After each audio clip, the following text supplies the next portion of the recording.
नमस्कार दोस्तों, आज के हमारे इस वीडियो में हम आपके लिए भगवान शिव की एक बहुत सुंदर कहानी लेकर आए हैं। प्राचीन काल में किसी नगर में एक ब्राह्मण रहता था। ब्राह्मण के वासुदेव नाम का पुत्र था, जो बुरी संगत में फंसकर पाप करने लगा था। असत्य बोलता, मदिरा पान करता, चोरी करता, लोगों को लूटता, ये सब पाप वो करता था। जब ब्राह्मण और उसके परिवार वालों को उसके इस पाप कर्म का पता चला, तो उन्होंने अपने पुत्र को घर से बाहर निकाल दिया। वो पश्चाताप करने दूसरे नगर में चला गया। अपना पेट भरने के लिए भीख मांगने लगा, लेकिन जो पाप कर्म उसने किए थे, उसके फलस्वरूप उसके कोढ़ निकल आया।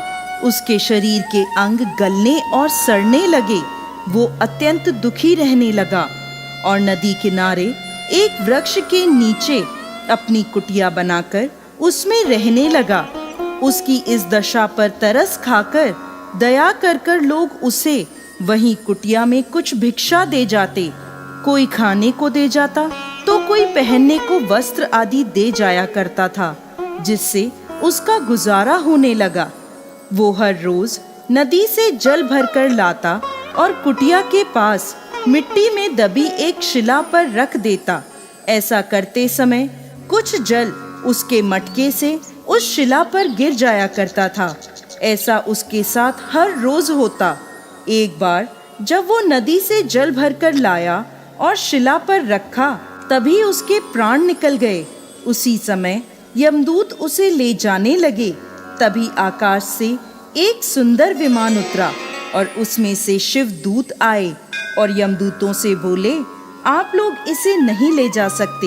ये नरक का नहीं बल्कि शिवलोक का अधिकारी है। यमदूत बोले, इसने सारी उम्र बड़े पाप किए हैं। इसके पाप कर्मों के फलस्वरूप इसके परिवार ने भी इसे त्याग दिया, इसलिए ये नरक के योग्य है। ये सुनकर शिवदूत बोले, इसने भगवान शिव को जल अर्पित किया है। ये जो वृक्ष के नीचे दबी शिला है, ये साधारण शिला नहीं बल्कि शिवलिंग है, जो कि काफी समय से यहाँ विराजमान है। ये कोई नहीं जानता। इस ब्राह्मण ने अनजाने में ही सही पूरे महीने महादेव को जल चढ़ाया है, इसलिए ये यमलोक का नहीं बल्कि शिवलोक का अधिकारी बन गया है। ऐसा कहकर शिवदूत उसे विमान में बैठाकर शिवलोक ले गए। इस प्रकार दोस्तों, जो व्यक्ति महादेव को जल अर्पित करता है, भोलेनाथ के मंत्र ओम नमः शिवाय का जाप करता है, इस कथा को सुनता है और सुनाता है, वो शिवलोक को प्राप्त करता है।